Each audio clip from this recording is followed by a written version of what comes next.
So mga lods, yung tutorial nito. Madali lang to.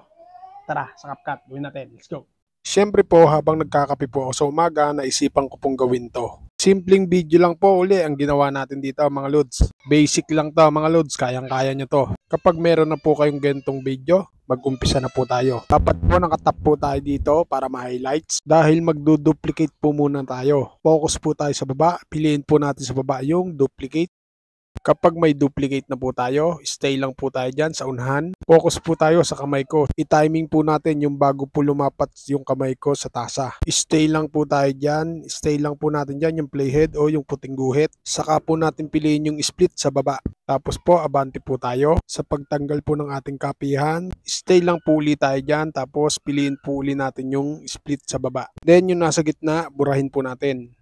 Kapag goods na po tayo dyan, punta naman po tayo sa dinuplicate po natin. Magpipress lang po tayo dito. Kukunin lang po natin yung buong kapihan po natin. Stay lang po tayo dyan, tapos ipipress po natin. Piliin lang po natin yung press. Kapag may nakapress na po tayo, burahin lang po natin yung hindi natin kailangan. Basta yung press lang po ang gagamitin natin. Then, ilaglag po natin yung pinress natin. Focus po ulit tayo sa baba. Piliin po natin dyan sa baba yung overlay. Then, i-drag lang po muna natin yan dyan banda. Hindi pa po tayo tapos dyan. Stay pa rin po tayo dyan. Tapos, focus po tayo sa baba. Piliin po natin yung remove BG.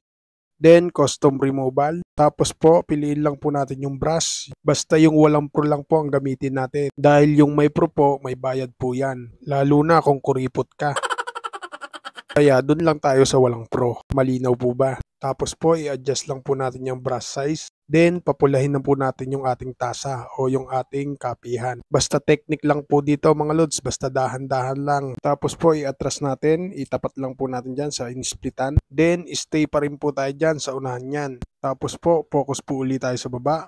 Piliin po natin dyan yung mask. Tapos po, piliin po natin dyan yung horizontal. Tapos po, yung dilaw na guhit na yan, ibaliktad natin. Then, itapat lang po natin sa pagitan nung tasa natin at nung kamay ng ating karakter. Then, stay pa rin po tayo dyan dahil maglalagay po tayo ng diamond. Piliin lang po natin yung diamond. Then, abante po tayo konti. Kapag nagputi na po yung diamond, stay lang po tayo dyan. Saka po natin ibaba yung ating horizontal. Habang ibinababa po natin yung ating horizontal, nawawala na po yung ating tasa. Kapag goods na, tap po natin yung check icon sa gilid. Then, i-play po natin kung anong kilalabasan.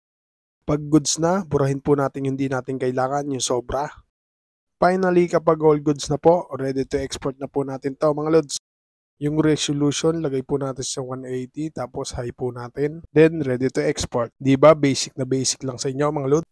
Nasundan po ba? Sana nasundan at sana nakatulong. At kung nakatulong, pakishare mo naman ang video ito para mas marami pong makalam. Ano mga lods, salamat sa inyong panonood at thank you Lord. Peace out.